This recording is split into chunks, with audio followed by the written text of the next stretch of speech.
Hello and welcome to Cartoonist Kayfabe. My name is Jim Rugg. I'm Ed Piskor. And I'm Tom Scholey. We are going to look at one of the big-time comics of my youth, The Death of Robin, by popular demand, no less. But we'll get into those details in a minute. First, Ed, tell us about Red Room. Murder on the Dark Web for Fun and Profit, Jimmy, is the name of the game in the Red Room universe. 2 issues, as of this recording, are on the stands as we speak. We put out new comics every 4 weeks in the comic shops. So go to your local shop, get it put on your pull list, or go to the Fantagraphics website to order and pre-order Red Room comics. Like I said, man, Murder on the Dark Web for Fun and Profit is the name of the game. Every issue completely self-contained. So if you see an issue, grab an issue. You're going to get a full experience, unlike those cornball comics that come to you from Marvel DC these days. Unlike that 4-parter Death of Robin, Death of the Family comic. You know what? Each issue of those is a satisfying reading experience. They just don't do it that way any longer, man. This looks like something the Joker might have done to Robin. You want to read these comics before they hit paper? Go to my Patreon. Patreon.com/EdPiskor. $3 get you the archive there. Have well over 100 pages of comics at this rigorous level of detail, might I add. And you can get there through my link tree in the description below this video. $3 for the archive. New strips every Tuesday. Red Room as seen in Black Widow, Marvel's Black Widow. What's new, Tom? I got Jack Kirby, The Epic Life of the King of Comics. It's the life story of Jack Kirby, famous cartoonist who created the Marvel Universe, created all this great DC stuff, the Fourth World, Dark Side, all that good stuff. I also did Fantastic Four Grand Design, sort of a complementary work to this. And I am doing new comics on Patreon. Just check out search Tom Scholey when you're on patreon.com. And I have a YouTube channel called Total Recall Show. You can join me on patreon.com/JimRugg, where you can download my out-of-print zines and mini-comics like this collection of wrestling art that I've done. You can also see a lot of my original art and how I make the comics that I make. All of that and more on patreon.com/JimRugg. But we're here today to talk about A Death in the Family, one of the very famous stunt comics to come out of Marvel DC, late 80s, early 90s time period. And the whole gimmick here is start the story, Joker gets the drop on Jason Todd, Batman's replacement Robin, and at the end of an issue, after a very stiff beating, show you some highlights here. Yeah, previously on... Yes. It's up to the readers to decide what the fate of this poor teenager is after being jumped by these homicidal villains and beaten with a crowbar. It's such a sadistic comic because the reason why they're not in Gotham City and they're in like Beirut or something is because Jason Todd found out that he's adopted. His mother, her name begins with S, and he looks through his father's stuff, and there are 3 women with an S name that could potentially be his mother. So this lady, it's sort of revealed, that's mom. And he's so stoked, and I mean, he's traveling the world to try to like find who his real mom is. And it's revealed 2 pages before she pulls a swerve, gives him up to the Joker. All that stuff happens, man. They beat the fuck out of him. They tie mom up because they don't need her anymore. And she's like, Joker, I was playing fair. I was on the level. I was giving you, I was giving my son to you. They put this bomb. And what we learned about concussions in the later years, man, is pretty well established here, where Jason Todd just like, I can't do it. I can't think straight. He's very concussed. He's got a little of that CTE. That countdown is a Starlinism. Yes, I like Starlin as writer of Batman. I was reading these comics at this time. My first Batman comics were a little like the last couple issues of year 1, and I was reading after that. And so like Jason Todd is my Robin. Like I have the Dave Cockrum comics where with like little Jason Todd's got the Batmobile up on cinder blocks and he's still in the tires and shit like that. Like Jason Todd is my Robin. There's no way I would have ever thought to call a 900 number on my parents' phone because my pops believed in corporal punishment. There was no way that shit would happen. But I don't think I would have pulled the trigger on the little guy. He was just misunderstood. Well, I mean, a lot of people said they would never do that. But it's like when your finger is approaching the button, something happens. Something happens. It was such a referendum, like in the grim and gritty comics of the post-Watchmen era. This is one of those things that was often cited about how the fans, the bloodthirsty fans, and it was a pretty even pool. If I remember, it was, I don't know, maybe 9,000 votes one way and 9,100 the other.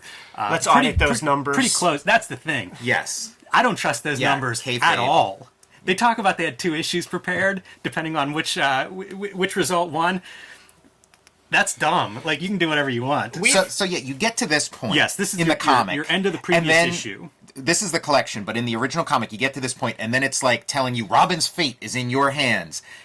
For him to live or die, dial 1-900 whatever and vote. So then, yeah, it's like then you find out in the next issue who won. Like, it's a really good gimmick. Yeah, that's a hell of a cliffhanger for anybody that's reading in real time. One confusing part there, you'll see we're starting on chapter 5 here. Book 3 of 4, chapter 5. What is going on? Was somebody in charge of this stuff? Like, who thought that made sense? Danny O'Neill, man. And one of the reasons why I really don't believe any of the 900 number stuff is in our Wizard coverage, Danny O'Neill was on the record for a lot of things, man, and it just all sounds like such bullshit when it comes to the Batman properties and things, man. Like, oh, we were going to break Batman's spine 3 years before the death of Superman and stuff like that. 3 years before Death of Superman sold 4 million copies. Yeah. And it's just like, you're full of shit, man. You're totally full of shit. You guys are trying to get 2 bites of the apple. You had such success with that, so you needed to jank up and fuck up your Batman character in some way, and you figure out we can't kill both of our guys. Like, we'll just, make one a paraplegic or something. So there were other examples too where he's just towing that company line and everything. Nice cash infusion to get a bunch of little kids to call a 900 number. And by the way, I'm not suggesting that it wasn't legitimate. What I'm saying is there's no way I will ever know if it was legitimate or not. Now this might be the first Batman comic I ever bought, and on the strength of this cover, that's a pretty strong cover. We have this like memento mori imagery, this like some kind of funeral photograph or something of Robin. I mean, like, how do you pass that up? Yeah, and Mike Mignola. Yeah, very striking. I was very, very overexposed to Mike Mignola growing up. Like, of my stack of 50 comics that I had Superman comics drawn by him that Pete Craig Russell inked. I had these kind of covers. He did backups in my Ron Friends Thor's. Like, he drew Tales of Asgard and stuff. A percentage, double-digit percentage of the comics I owned. That's so random. Were Mike Mignola. And then when he came on to at the X-Force, I'm like, I'm sick of this guy. Can't get away from this dude. Now he's invading. And he's not cross-hatching. Come Now he's on. invading my Liefeld comics, and that was a bridge too far. Yeah, at least he's I cross-hatching. didn't touch a Hellboy comic until I was 20. There's your creative team: Jim Starlin, Jim Aparo, and Mike DiCarlo. Pretty traditional kind of team, I think. Yeah, I mean, this is like my introduction to Jim Starlin. Like, I knew him as a Batman writer. I only learned about the cosmic stuff much later, but I thought of him as this sort of grim and gritty Batman writer. So this is one I read as a kid, and then rereading it this week, revisiting it. Wow, did it open my eyes! It is the most. It does not make any sense in terms of the different styles that are on display here, because we have what could be like selling toys, selling a cartoon, all this stuff, and it's juxtaposed with Robin being beaten to death, and then in a terrorist bombing after finding his mother. Like, could we write something heavier than this? And then you put it on top of the most cartoonish 4-color art you can come up with. It's bright. And it is like, what in the hell is this? I mean, it makes it feel legitimate. It makes it feel real when you got Jim Aparo drawing it. Like, this is Batman. It's, you know what I mean? Like, it makes it feel embarrassing. Because you're talking to 7-year-olds with half of this language, and then you're talking to, I don't know, PTSD survivors with the other half, and you talk about two styles that just don't make any sense together. Nowhere does this comic make sense in terms of execution and content. This is still an era of every issue is somebody's first issue. It's still an era where like probably 8 years old is like your median reading average or yeah, something. sure. Wires are getting crossed because Yes. it's like you're writing to a couple different audiences, but still delivering it in the same vehicle. So, yeah, and I mean, I was a kid reading this, and I mean, I ate it up, and I was like, so this is comics. This is, and it was only after a couple years of this kind of stuff where I was kind of like, yeah, I'd like something more like, the Spider-Man cartoons that I like, I did not hate rereading this, by the way. Yeah, sure. But man, the tone shifts No, I mean, between I think- what's going on versus what they're showing you. And then Batman's never been a bigger criminal in anything I've ever read than his talk about Jason Todd, his relationship with Jason Todd, the emphasis on Jason Todd's a kid, and I'm putting him in this position because I need somebody to talk to when I'm out there on the rooftops. Wow. Like, lock up Batman immediately. He's worse than the Joker, according to this comic.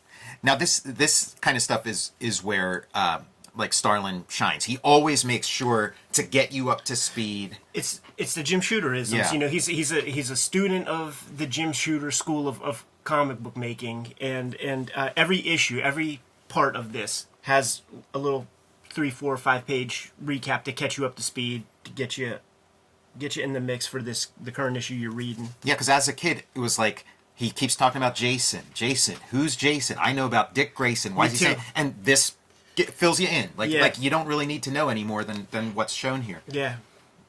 It is just, the relationship is just hard to unpack here. This new Robin came with an overload of emotional luggage. Right from the start, there was trouble. Jason and I were going to be a great team. That was all that mattered. I'm serious about this. Like, this Batman should not be around children. Well, I mean, yes. Besides for having the kids beaten to death by lunatics, also just like what he's looking for out of this child companion. This was Frederick Wortham's Wow. point. That was his whole point. Yeah, I would not trust any child that I cared about. And again, it is near Bruce Wayne. It is Well, like that's why the parents have to die. so It's a very particular type that Bruce Wayne likes. Yes. you have these 1930s, 1940s conventions, and now it's the 80s, and you have to explain them in sort of a clear, light of day way. These like sort of cartoony. Do you have to absurd- explain them? Well, Do you have to I mean, in explain this, them? You don't, but you do. Like in this, like that's their attempt, and it's funny that the whole thing of like. Dick Grayson, and Jason Todd, of like Robin not like, why isn't Robin just Batman's son? No, well, if you back then the idea was like, well, then we would be implying that Batman has sex, and we'd be implying that Batman has sex out of wedlock. I So think it's there's better some to have him implications here about him having sex, exactly. too. That's the irony, is that you create something 100 times worse by trying to skirt controversy. Growing up reading this stuff, like, I was just so literal about everything that I kind of saw on the page. And this is just reminding me, because this kind of was like a sweet spot for me, like the Batman comics, the X-Men comics, I was reading them religiously. And like, it's the first time I saw like this idea of like blue hair, like, the blue shine. yeah. And I was just always just like, well, what is that? Why does he have blue hair? Like, I just didn't get it at all. Speaking of 900 numbers, man, you're seeing that fly all over the place. Here Yeah. it's just like call and see what's going on with Superman and his friends. I wonder if there's somewhere on the internet where you could find like the full audio of this Superman adventure that you would have to pay $1 a minute. $2 the first minute, 45 cents additional minute. Talk about criminal. So All that stuff. I mean, like, I remember so many. You could call Freddy Krueger and talk to Freddy Krueger, have him tell you some things. I would love to see the breakdown on like you're putting this full page ad into an item aimed at like an 8-year-old. yeah. Were half of the calls made without the parents' consent? Like, what? Again, just take advantage. I do wonder- Let's exploit our audience. I do wonder, would this be tacked onto your phone bill? So, like, there was no need to plug in a credit card number? Wow, could be. Because if that's the case, then this is, Wow. like, beyond criminal. Because at least there's checks and balances. Like, if you have to play... Like, at least the kid has to do something really bad. By the way, Ed, bonus offer: call 6 times to get a free Superman shield brass pin. Free. So there's the in-story child abuse and exploitation, but you're saying that this comic is actually in real life exploiting Company policy. children, and abusing We children. don't just have our characters doing this in the stories. My best friend has a story about calling calling like neighboring boroughs to looking for the Ninja Turtle Nintendo game, calling video game shops and stuff like that, and racking up a reasonably substantial phone bill just calling 724 instead of 412. Different world, man. You know, there were all these 900 numbers, and it was all kid-related stuff. You know, it would be after hours when it would be the lady on the screen who's like, let me tell you my intimate fantasies and shit like that. But like during the day, it was like, call Fraggle Rock, call Freddy Krueger. All the wrestling companies had those. 1-900 go to Mars. All that little kid stuff. And I guess I never thought about it. Like, if you don't have to plug in your credit card number, like, something really wrong is happening there. All right. First thing that happens, Batman in these ruins finds Robin's mother bleeding and exploded. And she was making arms deals, man. Now, here was another thing that came up when I was a kid. So is that what the Joker looks like under his makeup? And then even in the letters columns in subsequent issues, somebody asks that, and then they explain, oh no, he wears flesh-colored makeup over, you know. This is one of the great images of Joker, in my opinion, when he's wearing that hat and just has that super long face. Way more twisted than a lot of the Joker art that I see. It's really disturbing with flesh color. Mm-hmm. Yeah, I mean, we're not in cartoon land anymore. Yeah, jeez. Yeah. It's so awkward whenever you try to go from a guy that looks like that to anything serious, any kind of death. Well, I mean, but Apparo's drawing, I mean, looking at it now with the 4-color and stuff like that, it means something different. But I feel like his Batman was still somewhat state-of-the-art. It's not too far removed from the Neil Adams. Like, I don't think it was like, oh, here's a cartoony, cheesy Batman, you know? You're right about that. I like Apparo's Batman. That was always like the letter columns and Wizard old editors and stuff would talk about how great Apparo's Batman was. I think he looks cool here. It's just nobody could make sense of this story. You know what I mean? Like, it's such a ridiculous story to have somebody running around in Africa in this costume. So here he is. He finds Jason Todd sticking out like a sore thumb. There's no need to check for a pulse, but I do anyway. Jim, there's like a story thing coming up that I'm interested in your take on it.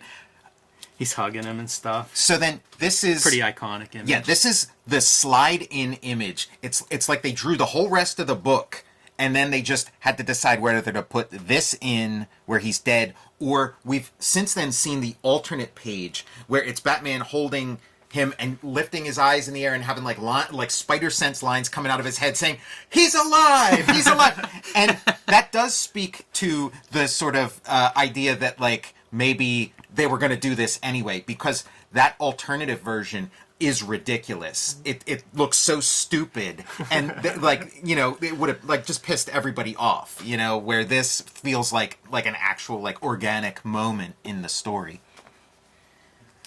This might be a tangent, but in today's world, is Jason Todd still alive? Did he come back in Jim Lee's Batman come back run? I think he was Jim the bad Lee guy, had right? Like the Red Hood. Yeah. Which is even more ridiculous because, like, the Red Hood, it was a Joker, Joker's origin. So he's like adopting the origin of the guy who beat his ass. And so then it retroactively makes Batman not a guy who endangers children and gets them killed, because turns out Jason Todd was all right. He just endangers children. He doesn't get them killed. He doesn't get them killed, exactly. That's kind of an important distinction, I suppose. So is Joker's doing whatever it is he's doing, stealing medicine and selling it to somebody else, apparently. Gets an offer from the leader of Iran. Yeah, the Ayatollah Khomeini. What is happening here? Like, who's in charge of this comic? Denny O'Neil, man, the guy who brought you that Green Lantern, Green Arrow shit, dude.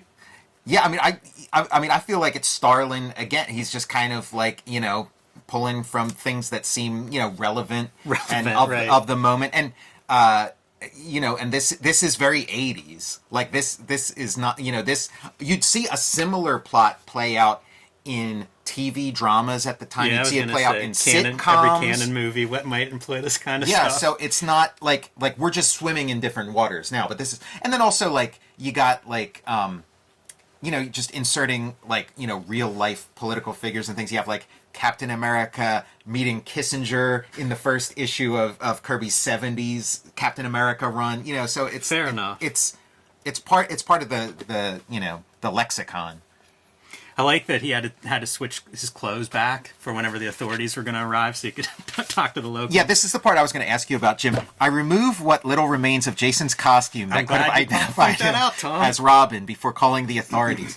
Now, I feel like if Tim Vigil were making this comic, you'd see that scene of Bruce Wayne systematically undressing Robin's corpse. It's some unfortunate language, I think, for this dead, mutilated child. Oh, man. And then switches back to his costume to go follow the path of the Joker. Like this 42nd Street reference. Now, this is like, post Dark Knight Returns, post Batman Year One. And so they kept using that as sort of like, hey, maybe this is what Batman ends up being. And so you get little things happening here and there in like the Batman continuity to be like, oh, and so one of them is Dark Knight Returns. Jason Todd is dead in that comic, and it's the future. So this is like, okay, we're seeing that unfold now. That little piece of the puzzle filled in. So now we're like inching towards this sort of like grim and gritty vigilante who possibly retires. Maybe a couple issues from now. He's cross-referencing this 42nd Street to try to figure out what city it's in. Gotham doesn't make sense. Metropolis doesn't make sense. How about New York City? How about a Sandman ad's pretty cool. This is the very beginning of Sandman with Sam Keith on the art. Yeah. Looks good on newsprint. It does.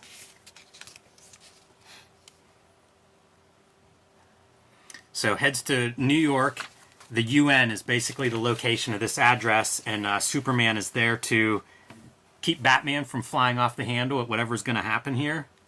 Doesn't want him to cause an international incident. Yeah, and like diplomatic immunity is sort of employed, which again was another like trope of Very sitcoms popular. and TV shows and dramas. See Lethal Weapon 2? Absolutely. And I feel like the way that like story beats and information are dispersed throughout this issue is like, it's pop, like it's pretty strong, like and I see like like wrestling correlations and things like I feel like this is a cool kind of twist, and then Superman's got something to tell Batman, and he knows it's gonna piss you off, and Yeah, you're right about that. Compared to some of the comics we look at, there is a very clear line going through this story, and it escalates as we go from scene to scene. So yeah, I'm on board for all that. It's fundamentally sound. It's just some of the details, I don't know. And Batman A little awkward. punches Superman and breaks his knuckles, answering some questions you might have. Because also, prior to Dark Knight Returns, typically Batman and Superman are best friends anytime you see them. That introduced the idea that these guys don't like each other. So maybe this is the beginning of them not liking each other. And then also that not only did he break his knuckles, but Superman also kind of let him punch him. He kind of rolled with it. And if he hadn't, his hand would just be disintegrated. He would have crippled himself. Yes. I do like that part. Superman has to rub it in a little bit. And so the car pulls up. What are they waiting for here? Batman, don't do anything stupid. And you get his monologue. No.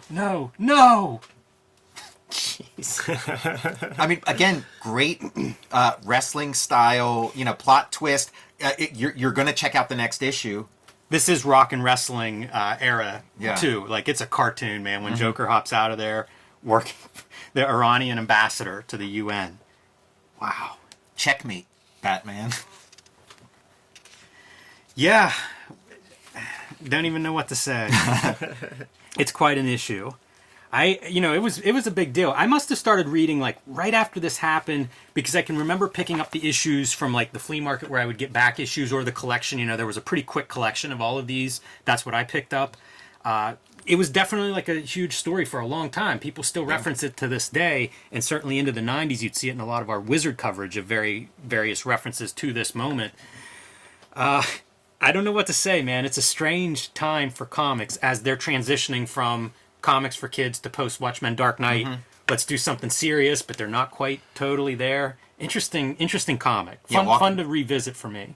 for that reason. Super wild time, man, because just the critical mass at that time probably could be compared to the critical mass of, like, I don't know, the 40s, pre-television era or something. Like, just comics had so many more eyeballs on them in like 86 and afterward for a good 5-6 year run, man, until the bubble burst. Really, it just kept accelerating. Like, it explains how the time kind of supported, you know, several documentaries and stuff. Like, you don't get those if a lot of eyeballs aren't on this medium. And the Batman movies ramping up around this time. This was Batmania, and like that's what I was living through for this, because maybe they hadn't started filming yet, but the talk was going on that there's a Batman movie coming. It's going to be Mr. Mom and The Shining, you know, and like so it was like Batman, like I was at peak Batman fandom at this moment. Yeah, like everything is growing up around comics. Like the readers who've been reading since the 70s, they're growing up, man. But they still got the old guard making the comics, and the people who've been making the comics with kids in mind. Jim Aparo, the Aquaman, you know, that clean style from the clinical era of DC Comics before Neil Adams came in and added a little hatchet and personality into the game. You know, like these are just grizzled vets trying to write for a different crowd. Yeah, for all the people who don't read comics and you want to get somebody a comic to read, I would put this one in their hand. It'll really confuse your newbie to comics trying to make sense of this. Super fun, man. Kayfabers, like, follow, subscribe to the YouTube channel, hit the bell, we'll notify you when new vids are available. Jimmy, what you got out there? Join me on patreon.com/JimRugg, where you can download my out-of-print zines and mini comics. You can see my original art and how I make comics like Street Angel and Octobriana, all on patreon.com/JimRugg. Tom. I got Jack Kirby, The Epic Life of the King of Comics, learned the life story of the guy who killed Bucky, which is kind of what this comic's a ripoff of. And you can check out my Patreon where I make new comics. Go to patreon.com, search Tom Scholey, and I have a YouTube show called Total Recall Show. This sort of says it all, man. You know, Wall Street Journal, holy Ayatollah, Batman, Robin is dead. They got like coverage. They got coverage. You know got a lot of eyeballs, a lot of news, a lot of headlines. Red Room Comics in the wild. 2 issues on the stands right now. New comics come out. Hit the shops every 4 weeks. Get them at your local comic shop, or pre-order them directly from the Fantagraphics website, or hit up my Patreon, patreon.com/edpiscor. $3 for the archive there. And you could read over 100 pages worth of comics before they hit paper. New strips every Tuesday. Subscribe to the Cartoonist Kayfabe e-newsletter at the links below this video. You can also find Cartoonist Kayfabe t-shirts and merchandise at the links below this video. All right, man. We got a phone call to Jim Lee to kill some more sidekicks and stuff. Jimmy, give him the marching orders. We'll get out of here. Read more comics.